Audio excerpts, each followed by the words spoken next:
সংবাদ সবাইকে স্বাগত জানাচ্ছি। আমি ফিরোজ তোহা। শুরুতে সংবাদ শিরোনাম জানিয়ে দেব এই মুহূর্তে হাতে পাওয়া সর্বশেষ গুরুত্বপূর্ণ আপডেট বাংলা সংবাদ। শুরুতেই থাকছে শিক্ষার্থীদের কফিন মিছিলে পুলিশের গুলি, আমার সংবাদের প্রতিবেদক আহত।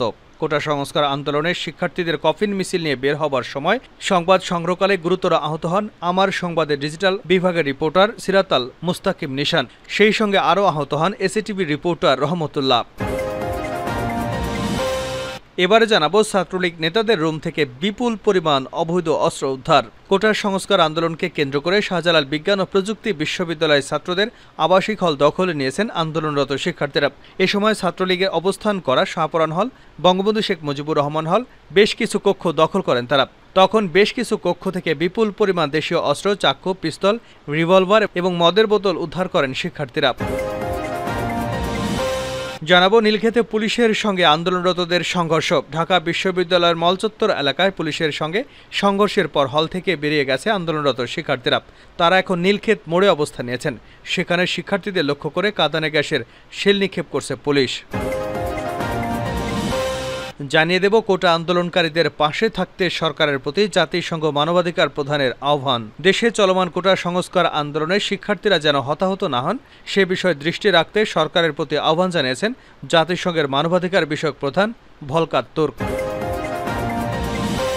জানিয়ে দেব আপাতত রাজশাহী বিশ্ববিদ্যালয়ে ছাত্র রাজনীতি নিষিদ্ধ। রাজশাহী বিশ্ববিদ্যালয় ক্যাম্পাসে ছাত্র রাজনীতি স্থগিত থাকবে বলে মৌখিক ঘোষণা দিয়েছেন বিশ্ববিদ্যালয়ের উপাচার্য অধ্যাপক ডক্টর মোহাম্মদ সাব্বির সত্তার। এবং সর্বশেষ জানাবো আন্তর্জাতিক সংবাদ। ইসরায়েলের বিরুদ্ধে প্রতিরোধ শক্তির বিজয় হলে পশ্চিমারা বিভাজনের নীতি বেছে নেবে। লেবাননের হিজবুল্লাহ নেতা সৈয়দ হাসান নাসরুল্লাহ বলেছেন, গাজার বর্তমান প্রজন্ম এবং তাদের সমর্থনকারী ফ্রন্টের হাতে ইহুদিবাদী ইসরায়েলের পতন হবে। গাজার বিরুদ্ধে 9 মাস ধরে যুদ্ধ করার পরও ইহুদিবাদী ইসরায়েল তাদের কোনো সামরিক লক্ষ্য অর্জন করতে পারেনি। এতক্ষণ শিরোনাম শুনছিলেন, এবার বিস্তারিত। প্রিয় দর্শক, আপনি যদি এই চ্যানেলে নতুন হয়ে থাকেন, ভিডিওটি দেখতে দেখতে চ্যানেলটি সাবস্ক্রাইব করে আমাদের সঙ্গেই থাকুন। আর এই ভিডিও সম্পর্কে আপনি আপনার মূল্যবান মতামতটি কমেন্ট বক্সে জানিয়ে দিন। আর হ্যাঁ প্রিয় দর্শক, জানিয়ে দিন ভিডিওটি কোথা থেকে দেখছেন।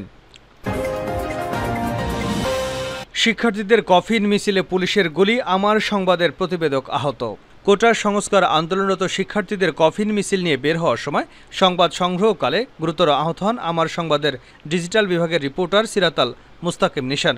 সেই সঙ্গে আরও আহত হন এসিটিভি রিপোর্টার রহমতুল্লাহ। বুধবার দুপুর 3টার দিকে ভিসি চত্বর এবং রাজু ভাস্কর্যের মাঝামাঝি স্থানে আহতের এই ঘটনা ঘটে। জানা যায়, শিক্ষার্থীদের কফিন মিছিলে বাধা প্রদান করতে পুলিশ রাবার বুলেট সহ কাঁদানে গ্যাস ছুটতে ছুটতে এগিয়ে আসে। ঠিক তখনই শিক্ষার্থীরা পালিয়ে যায়। তবে এ ঘটনার মাঝে আমার সংবাদের রিপোর্টার নিশান সংবাদ সংগ্রহকালে পুলিশের কাঁদানে গ্যাসের কবলে পড়ে। এতে গুরুতর আহত হয়ে রাস্তায় লুটিয়ে পড়ে যান তিনি। তাকে আহত অবস্থায় পড়ে থাকতে দেখে অন্যান্য সংবাদকর্মীরা এগিয়ে আসলে তাদেরকেও পুলিশ টিয়ারশেল নিক্ষেপ করে। এক পর্যায়ে গণমাধ্যম কর্মীরা ঘটনাস্থল থেকে আমার সংবাদের রিপোর্টার সিরাতাল মুস্তাকিম নিশান এবং এসিটিভি রিপোর্টার রহমতুল্লাহকে উদ্ধার করে নিরাপদ স্থানে সরিয়ে নেয়। ছাত্রলীগ নেতাদের রুম থেকে বিপুল পরিমাণ অস্ত্র উদ্ধার।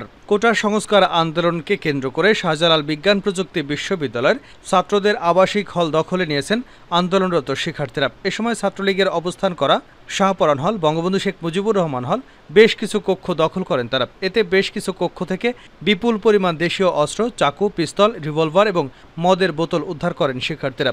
বুধবার দুপুর 3টায় কোটা সংস্কার আন্দোলনের শহীদদের প্রতি গায়বানা জানাজা এবং কফিন কর্মসূচির পরে হল দখল করেন নেতারা। উদ্বুদ্ধ পরিস্থিতি এবং বিশ্ববিদ্যালয়ের নির্দেশনার পরে এই মুহূর্তে পুরো ক্যাম্পাস শূন্য ছাত্রলীগ। সরজমিনে দেখা যায়, সকাল থেকেই ছাত্রলীগের নেতাকর্মীরা ক্যাম্পাস ত্যাগ করেছে। এমনকি দুপুরে শাখা ছাত্রলীগ সভাপতি খলিলুর রহমান এবং সাধারণ সম্পাদক সজিবুর রহমানও হল ত্যাগ করেছেন। নীলক্ষেতে পুলিশের সঙ্গে আন্দোলনরতদের সংঘর্ষ চলছে। ঢাকা বিশ্ববিদ্যালয়ের মল চত্বর এলাকায় পুলিশের সঙ্গে সংঘর্ষের পর হল থেকে বেরিয়ে গেছে আন্দোলনরত শিক্ষার্থীরা। তারা এখন নীলক্ষেত মোড়ে অবস্থান নিয়েছে। সেখানে শিক্ষার্থীদের লক্ষ্য করে কাঁদানে গ্যাসের শেল নিক্ষেপ করছে পুলিশ। বুধবার বিকাল 4টার পর ক্যাম্পাসে পুলিশের সঙ্গে শিক্ষার্থীদের এই সংঘর্ষ শুরু হয়। পুলিশের বাধায় দুপুরে টিএসসি রাজু ভাস্কর্যের সামনে গায়বানা জানাজা পড়তে ব্যর্থ হন আন্দোলনকারী শিক্ষার্থীরা। পরে তারা উপাচার্যের বাসভবনের সামনে গায়বানা জানাজা পড়েন। জানাজা শেষে ক্যাম্পাসের কফি নিয়ে মিছিল শুরু করেন শিক্ষার্থীরা।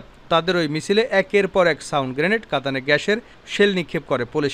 এতে শিক্ষার্থীরা ছত্রভঙ্গ হয়ে যান। কিছুক্ষণের মধ্যেই তারা আবার সূর্য সেন হলের সামনে এসে জড়ো হন।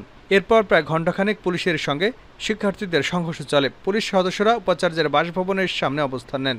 অপরদিকে শিক্ষার্থীরা মাস্টারদা সূর্য সেন হলের সামনে অবস্থান নেন। পুলিশের সাউন্ড গ্রেনেড এবং কাঁদানে গ্যাসের জবাবে ইটপাটকেল নিক্ষেপ করেন তারা। পুলিশের সঙ্গে টিকতে না পেরে বিকেল 5:30টার দিকে এলাকার হলগুলোর ভেতরে চলে যান শিক্ষার্থীরা। এক পর্যায়ে সূর্য সেন হলের সামনে এসে অবস্থান নেয় পুলিশ। তখন বিশ্ববিদ্যালয়ের গণসংযোগ ও সাংবাদিকতা বিভাগের অধ্যাপক সাইফুল আলম চৌধুরী সেখানে গিয়ে পুলিশের সঙ্গে কথা বলেন। এরপর কাঁদানে গ্যাস নিক্ষেপ বন্ধ করে পুলিশ। তখন হলগুলো থেকে বেরিয়ে শিক্ষার্থীরা নীলক্ষেত মোড়ের দিকে চলে যান। সেখানে তারা অবস্থান নিলে পুলিশ আবারও তাদের লক্ষ্য করে কাঁদানে গ্যাসের শেল নিক্ষেপ করেছে। কোটা আন্দোলনকারীদের পাশে থাকতে সরকারের প্রতি জাতিসংঘ মানবাধিকার প্রধানের আহ্বান। কোটা আন্দোলনকারীদের পাশে দাঁড়াতে সরকারের প্রতি জাতিসংঘ মানবাধিকার প্রধানের আহ্বান।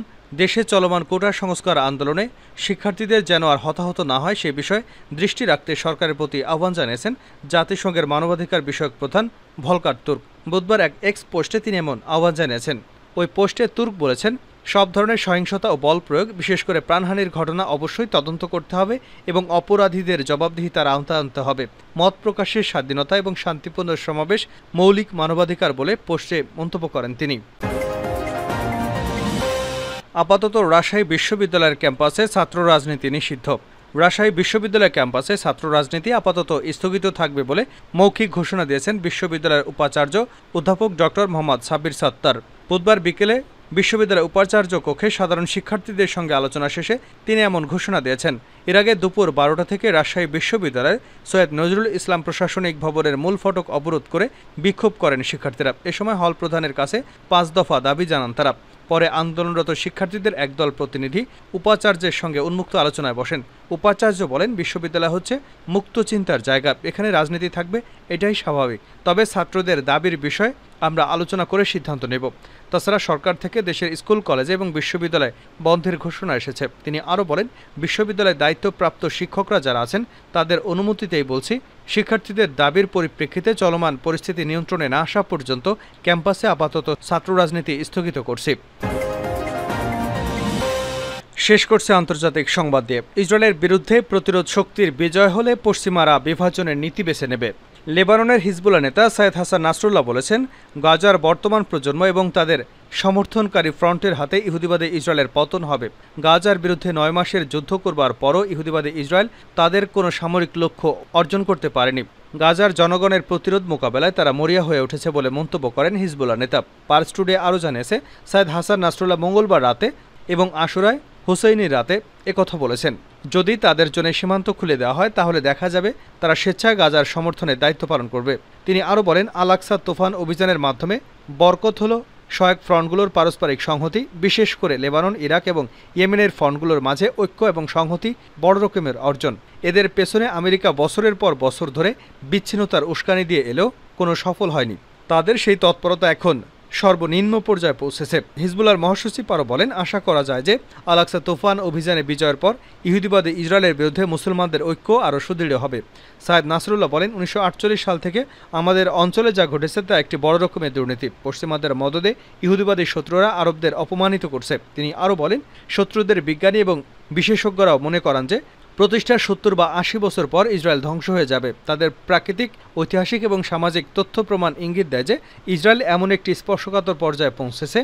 হিজবুল্লাহর মহাসচিব আরও বলেন, যারা বিশ্বাস করে যে ইসরায়েল হলো একটি ক্যান্সার টিউমার, তাদের হাতে অবশ্যই অবৈধ এই সরকার নির্মূল হওয়া উচিত। তাদের হাতে আল্লাহ এই অবৈধ দখলদার শক্তিকে শাস্তি দেবেন। হিজবুল্লাহর মহাসচিব ইঙ্গিত করার চেষ্টা করেছেন যে অবৈধ ইহুদিবাদী সরকার পতনের শেষ প্রান্তে এসে পৌঁছেছে। এদিকে তেল আবিবের কর্মকর্তারা যুদ্ধে তাদের পরাজয় এড়াতে প্রতিরোধ কমান্ডারদের হত্যা করার মিথ্যা সংবাদ প্রচারের আশ্রয় নিয়েছে।